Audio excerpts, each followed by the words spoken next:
I've unhauled some books and redone my shelves to get ready for this series. I have hundreds of unread books on my physical TBR, so it's time to make a dent in that huge number to really create my shelves to showcase the books that I truly love. I'll be using the TBR jar to randomly choose the books I'm going to read each week, so let's get into it and see what we pick for today's episode of my Bookshelf Ultimatum. Hey, it's Ruby. Welcome to another episode of Bookshelf Ultimatum. Probably my favorite videos to film on YouTube. I really like Clear the Cart too, but there's something about Bookshelf Ultimatum. Like, I don't know. I feel like it's like the OG challenge series, you know? So we're going to be doing another episode, and we do have a new jar. As you can see, this one's actually full of little books, which I'm pretty sure I did a whole video talking about my mini shelves. I get asked so much about those mini shelves on TikTok and Instagram, but I do have a video and then about the books. I'll find it and I'll link it up in a card and down below. But I thought we'd do another one of these today because I have 3 brand new Everin credits, and you might be wondering, didn't you just use your February credits for that new release romance video? I did. But guess who also has Everin? My husband. And guess who does not read? My husband. So that just means I get double the credits. So I'm gonna use them. And we are switching the format of Bookshelf Ultimatum. We're gonna make it a little bit more fast paced, maybe go through more books, go through those 5 again, we'll see. And then yeah, we're gonna be choosing them one by one now instead of choosing them all in the beginning. And of course we have book covers now instead of those little papers, because this, I mean, is it extra? Yeah, but whatever. I regret nothing. So, rules. If you're not familiar with Bookshelf Ultimatum, the number 1 rule, like the rule to rule them all, if I DNF a book, I have to unhaul it, because that's kind of the point of the challenge. And the second rule is, if I give a book under 3 stars, I should unhaul it, but there's an exception. If the book is part of a series, then I can hold off, because just because you didn't like one of the books in the series doesn't mean you're gonna hate them all, you know? So that one's a little more lenient, but the DNF one, we don't play with that one. So let's choose a book. Like I said, we're gonna go one by one. Let's see, let's just go with this one. Runaway Love by Melanie Harlow. That's a new book to me. Can you see it? I would hold up this arm, but if you follow me, you know I injured it and I can't really move it. But Runaway Love, that's the best it's gonna get. So yeah, I actually have it here, which here it is.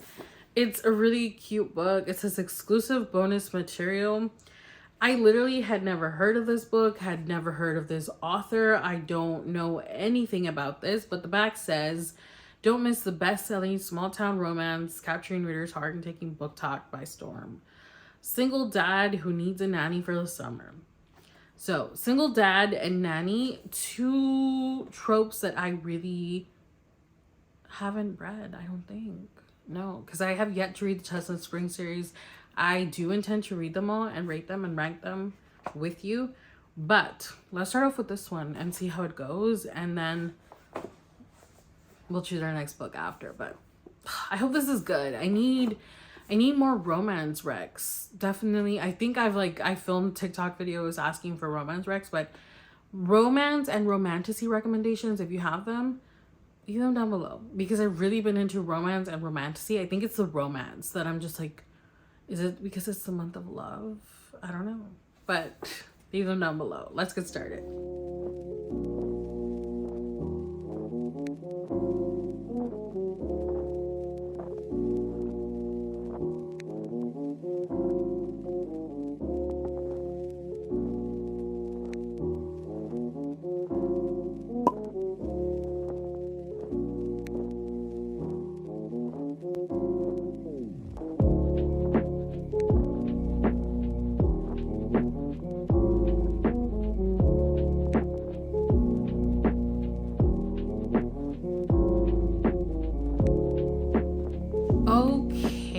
I am officially done with Runaway Love, so let's talk about it, and that way we can choose our next book. So this I started reading it and it felt very like Kindle Unlimited vibes, which subtle dig, but I liked it. So I did go on Kindle Unlimited to check if like my theory was true, because I feel like certain Kindle Unlimited romances are just, they're kind of like giving the same vibe. And yeah, it looks like these were on Kindle Unlimited. I think she's just maybe self-published and now they're getting traditionally published. Although when was this published?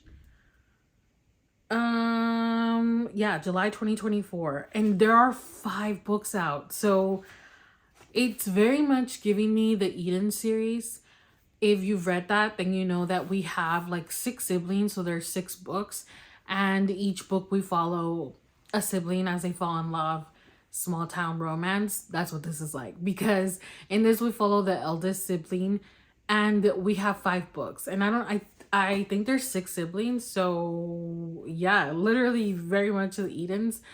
But with the Edens, and again, there's gonna be a lot of subtle digs.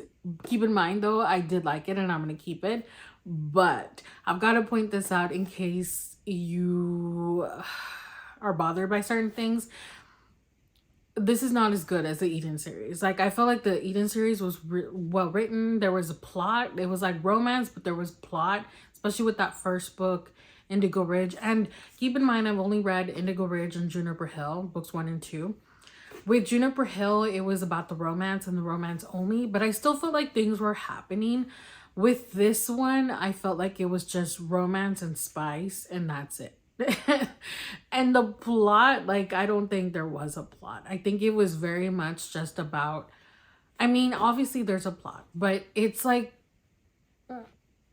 I don't know.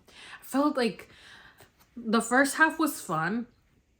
We have our main girl, Veronica, who is a runaway bride. We literally open with her waiting at the church, like, for the ceremony to start. She's in her wedding dress and like she's ready to go. And she ends up getting a text from her fiance, Neil. And it's a dick pic, of course. Classy. It's a dick pic. And then she immediately gets a second text saying, like, I had so much fun last night. I cannot wait for a repeat. Like, baby, you know, he's that type of guy.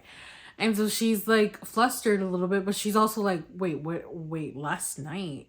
And she is like confused because they didn't even sleep in the same building last night, because his family is like a rich family, very traditional.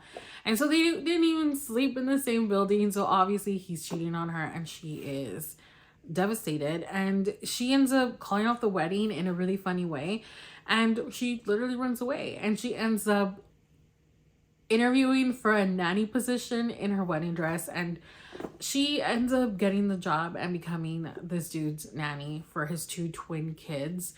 I will say I love the twins. I don't often love kids, but there are certain books where I've liked the kids, and I like them here. I thought they were super cute.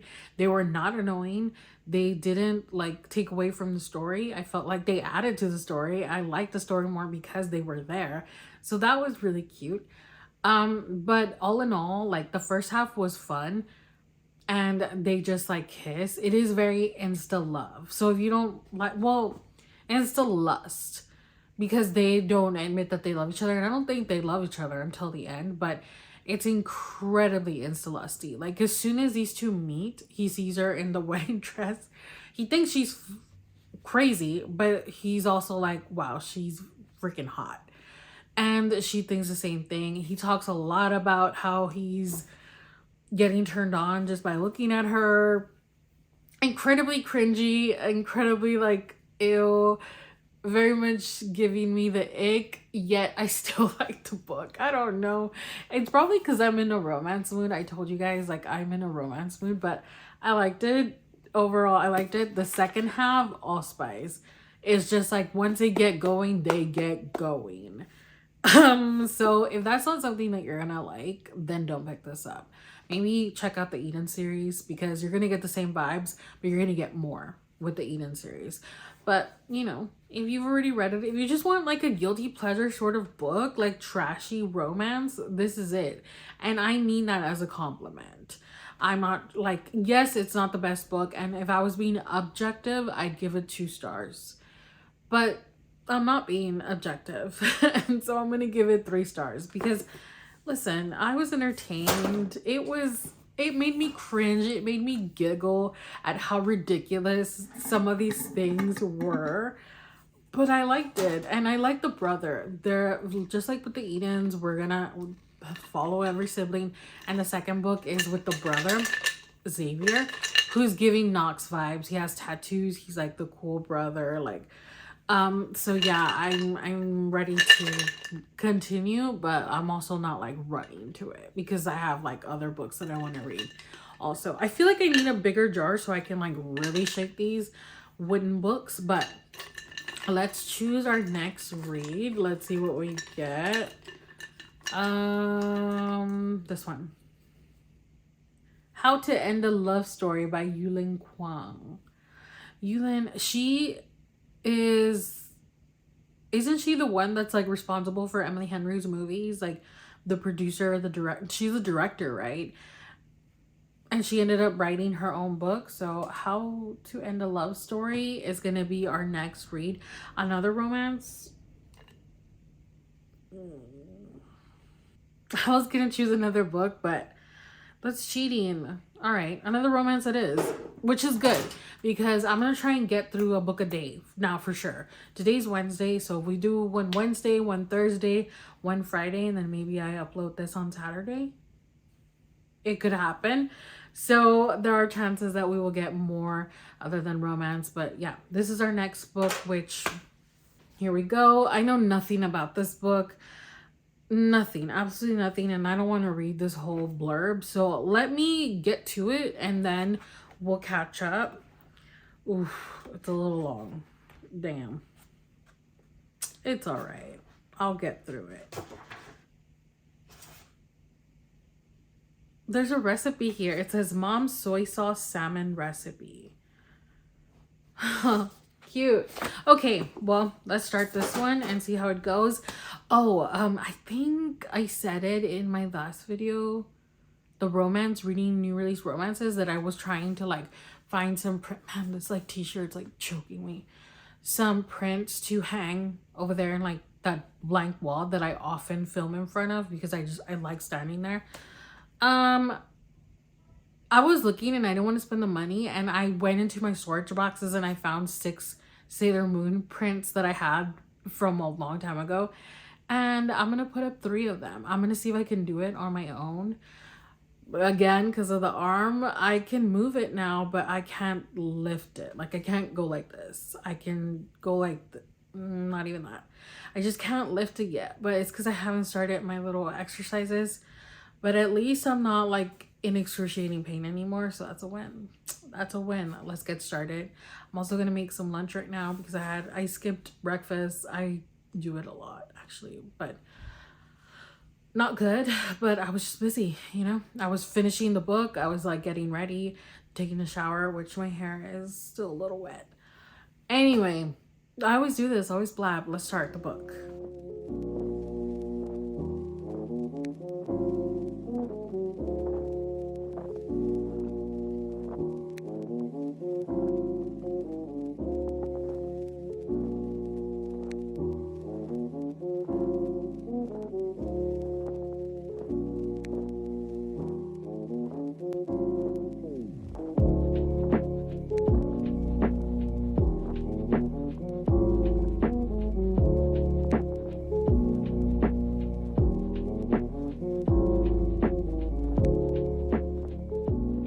Okay, 9 hours later, we're done with How to End a Love Story by Yulin Kwang. And yes, I am a slow reader. I've said it many times, but I also had the whole day to read. So it was like 360 some pages, and it was really good. I ended up giving this 4 stars. I will say though, I want to mention that at the beginning of the book, and you're gonna see it, it says, well, this isn't what I was going to point out, but it says, and for eldest daughters of immigrant parents, this is a love letter for you too. And it really was. My dad was born here in the US, but my mom is an immigrant, and my parents are really traditional, and I definitely like could relate to Helen in this story. Although my parents are not as bad as hers, but there was a point in my life that it was close. So that was probably my favorite thing about the book, was her relationship with her parents and the like strain, because they mean well, but you gotta read it. I don't wanna like spoil anything for you, but I did read the back because I was gonna talk about it, and then I almost spoiled something big for you that happens like literally in the first couple pages, like the first chapter, but I still don't want to spoil it for you. So in this we follow Helen and Grant, and Helen and Grant have this, they're tied together in this huge way, and they end up parting ways, not talking to each other ever again. 13 years later, like literally, what was it, chapter 4 or something, that we're jumping into 13 years later? No, chapter 2, that's what I'm saying. Like chapter 1, we get the like big reveal, and it starts off with a bang, like damn. And then chapter 2, 13 years later. So it was definitely gripping from the beginning, and I was definitely invested. I was like, wow, that's how it's gonna start. Okay, it really set the tone for the story, and I feel like for such a short book, I do feel like it did a lot. We discussed a lot of things. There was the like main thing that happens at the beginning of the book that affects the family dynamics. There is the love story going on. There is mental health representation, because our girl Helen has lost her sister and she's dealing with the grief, and the guy, he's dealing with anxiety and like major panic attacks. And it was really beautiful, but also like heartbreaking, and just definitely a deeper story. It's not a rom-com, although there are some elements that are lighthearted and funny and goofy silly, but I just felt like there was so much in this, and I can see why she's a director, why Yulin is gonna be, yeah, it says in the back, and is adapting screenwriter of Emily's Henry's People We Meet on Vacation, as well as the writer and director of the forthcoming Beach Read film for 20th Century Studios. So I can see it, and I feel like it was well done. The reason I'm giving it 4 stars is because I couldn't really like super connect to any of the characters, other than the instances where Helen is having those struggles with her parents. But even at that, like, my parents, they're not this bad. So yeah, I definitely recommend it. And like I said, I don't want to spoil it for you, but just know that 13 years later, these two reconnect because they're working on a TV show together that's based on a book that Helen wrote, or a book series that Helen wrote. And there's a lot going on. So far so good.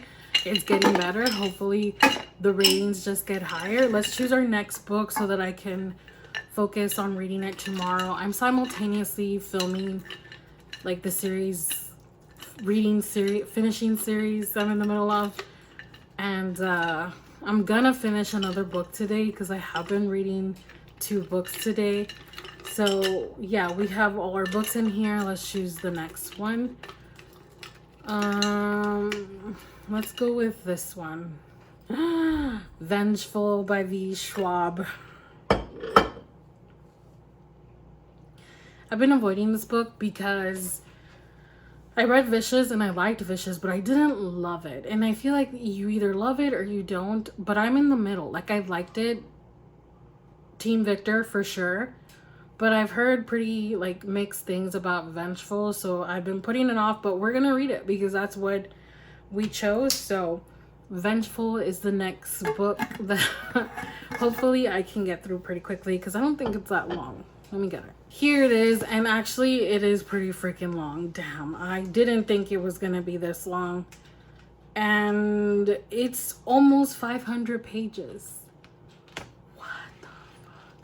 Why is it so long? Damn. Well, it's what we picked, so it's what we're gonna read. Let's get to it.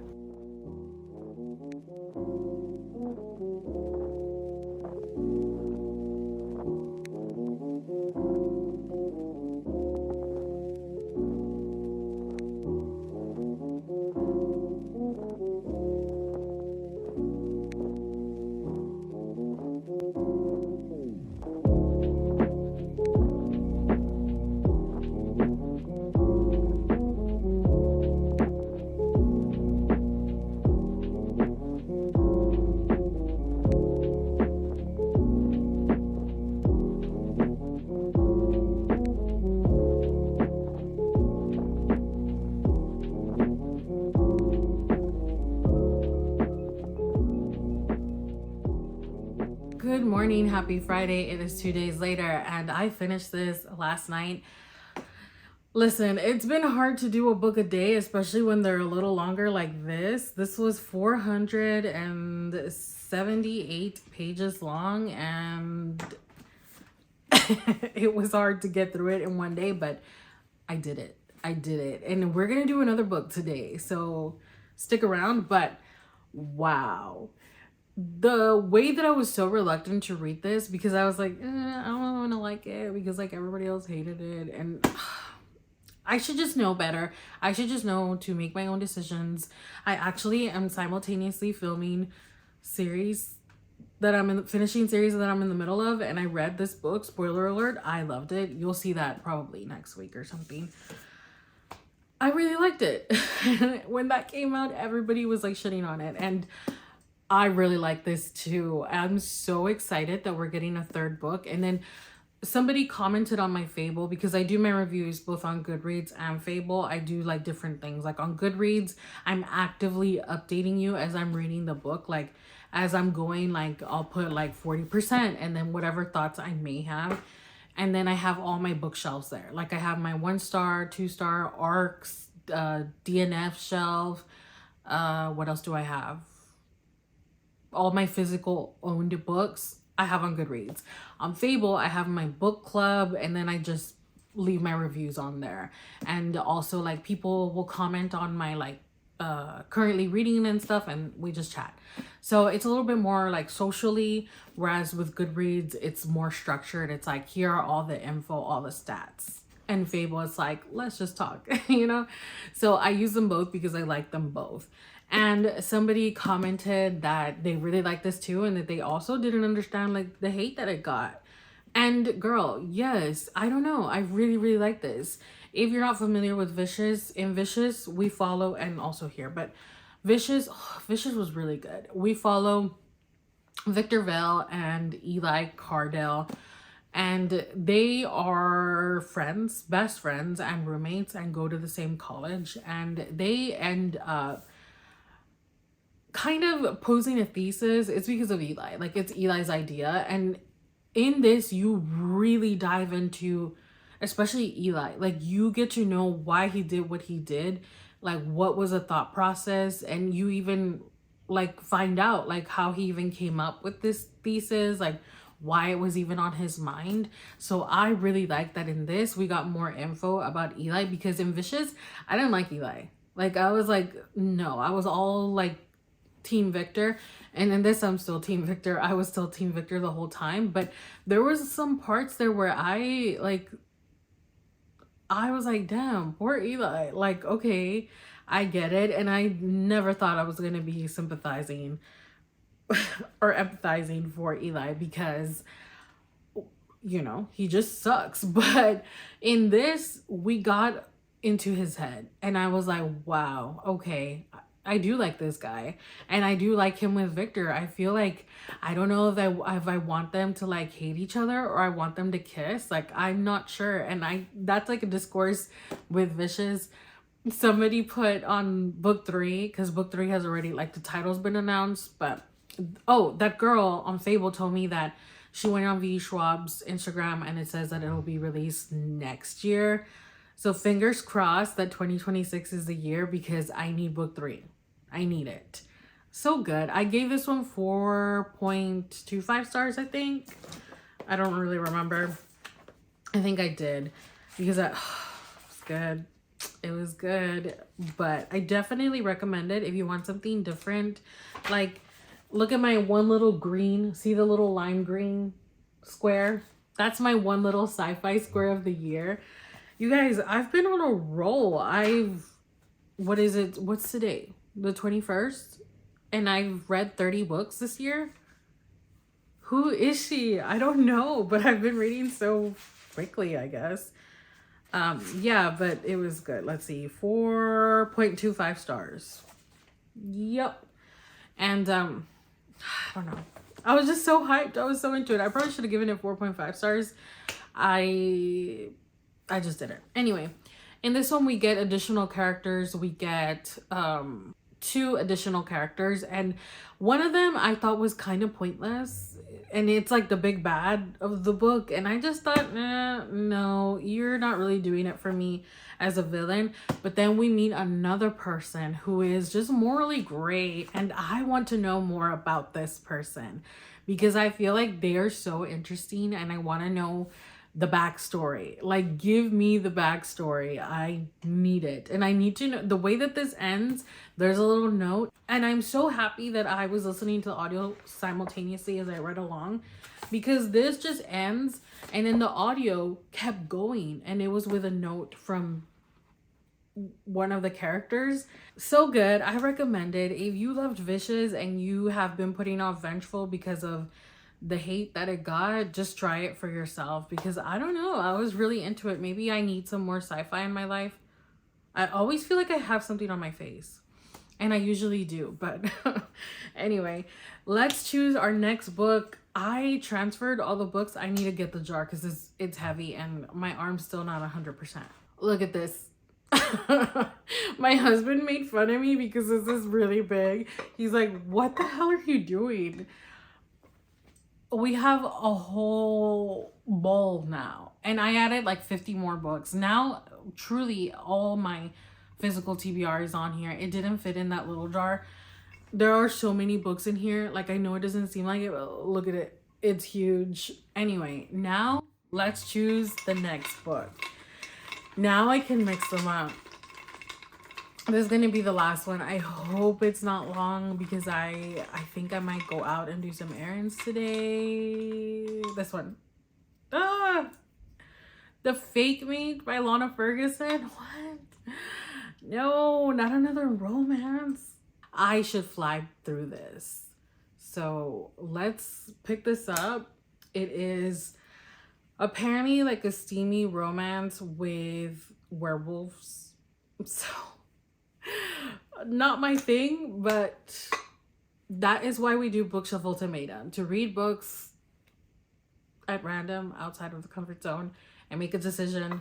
Maybe I'll unhaul it. Here it is. I have 2 Lana Ferguson books, The Fake Mate and The Nanny, and I've read none of them. So let's get started with The Fake Mate.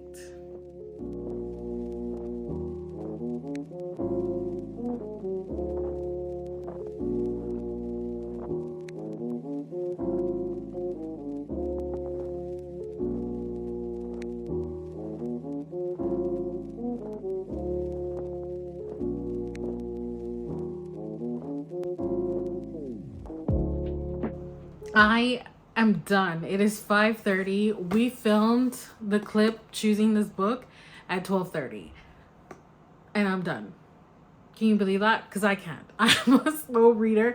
And you don't understand. Like, I am a slow reader. I wish I could read faster, but I can't. I never learned how to speed read. And when there's some things about me, I don't know if I've talked about it here. I feel like I've told my book club members, but there's 2 things about me. One, I narrate in my head. So as I'm reading the book, I'm speaking the words in my head, which dramatically slows you down, but I can't help it. Like, I've tried, and sometimes I can do it, but I don't enjoy it.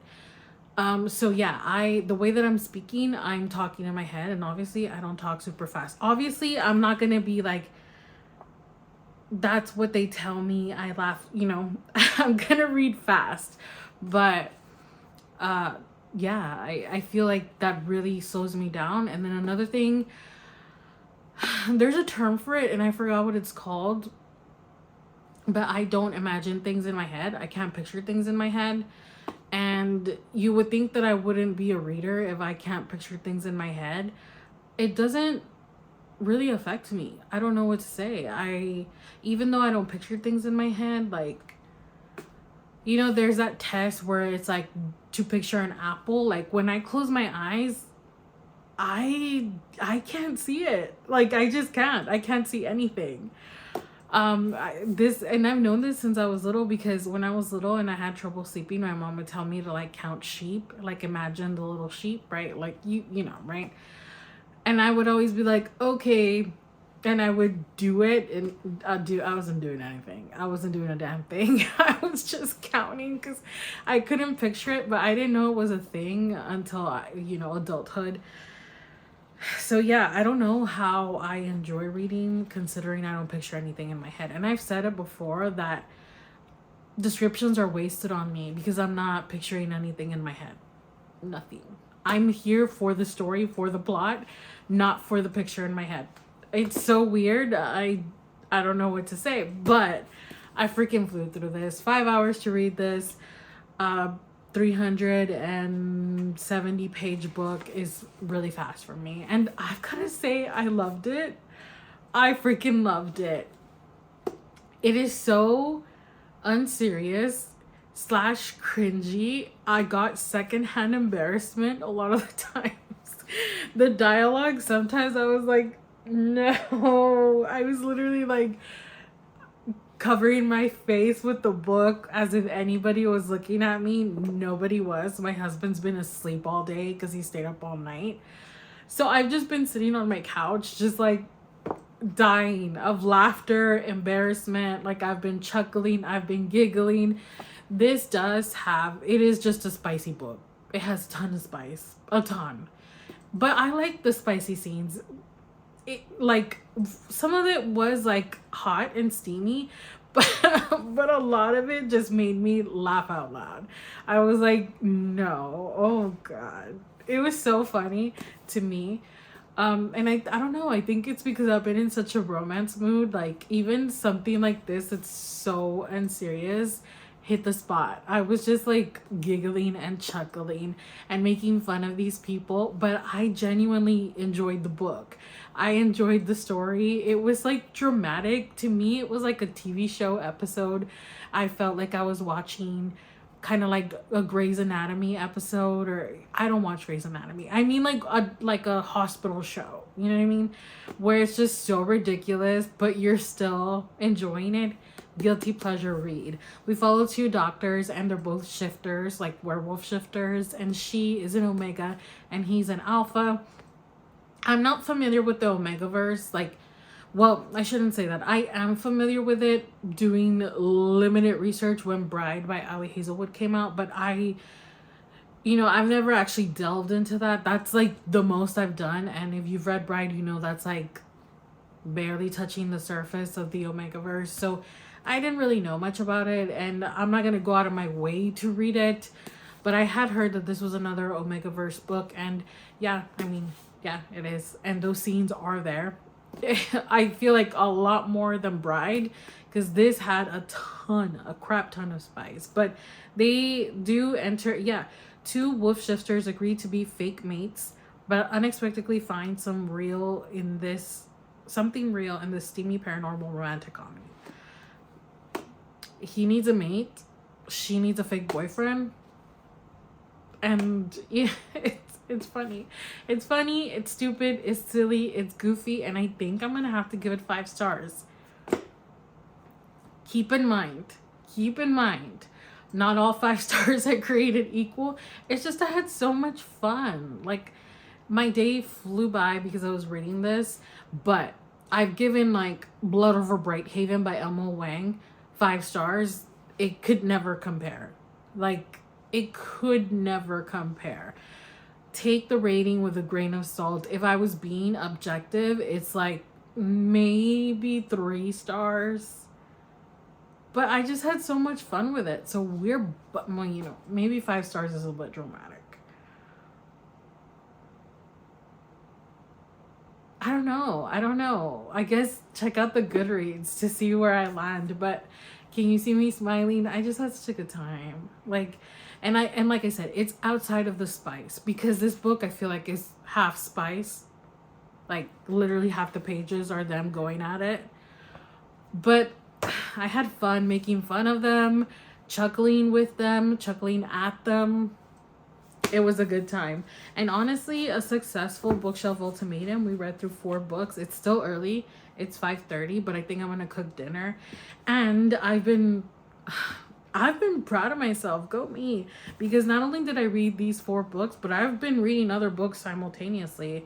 I read A Curse for True Love, and now I'm going to start Rebel Witch. Can you guess what video this is for? Finishing series I'm in the middle of. I'm going to be wrapping up a ton of series. I'm so excited for this one. And yeah, I think that I'm gonna focus on that one. Maybe then focus on my book club book. This is a reread, but what a good time I had today. So here are our books. The recap, we started off with Runaway Love by Melanie Harlow. I liked it. It was like this one where it goofy, silly, ridiculous. This one was, I feel like, even more ridiculous despite this being like a shifter romance. I think that's why, because they expected me to believe that two real people were gonna act like this, I guess. But I liked it. I'm keeping it. I could see myself reread that in the future. How to End a Love Story, another romance, but completely different. This one was emotional. It covered some sensitive topics. As I read you the trigger warnings, like, if you're gonna read this and you're sensitive to suicide and grief, be careful, because it was, deep, but I did enjoy it. I'm very happy that I read that. The surprise of this video, the surprise to me at least, Vengeful by V. Schwab. I expected to hate this because everybody shot on it when it came out. And they were like, Vicious was like the best thing I've ever read in my life. And how dare she do that with Vengeful? I guess I always have unpopular opinions because I love this. I loved it. I cannot wait for the next book, the final book in the trilogy, Victorious. I need more Victor in my life. I need him like I need air. And then The Fake Mates. Such a stupid book, such a goofy, silly time, and so fun. I am still sitting on that rating, but just, I like them all. Good for me. I feel like it was a success. So with that being said, thanks so much for hanging out for this week, for this episode of Bookshelf Ultimatum. Let me know if you prefer this like new format, or like, I don't know, let me know your thoughts, what you want, what you think. But yeah, I think I had more fun with this, like doing it one by one and then doing it randomly, and then even having the little books versus the stupid little papers that I folded up like 17 times. Yeah. Anyway, I'll see you next week. We're going to be doing wrap-ups. We're going to be doing the next reading vlog. And I also want to do a Chestnut Spring series video because I've been wanting to read those books. Anyway, like I said, thanks for hanging out. Give the video a thumbs up. It helps the channel out. Subscribe if you haven't already. Let me know if you read any of these books and what you thought of them. Even if you hated them, like, we like what we like, it's fine. Let me know your thoughts down below. And if you have any recommendations, let me know.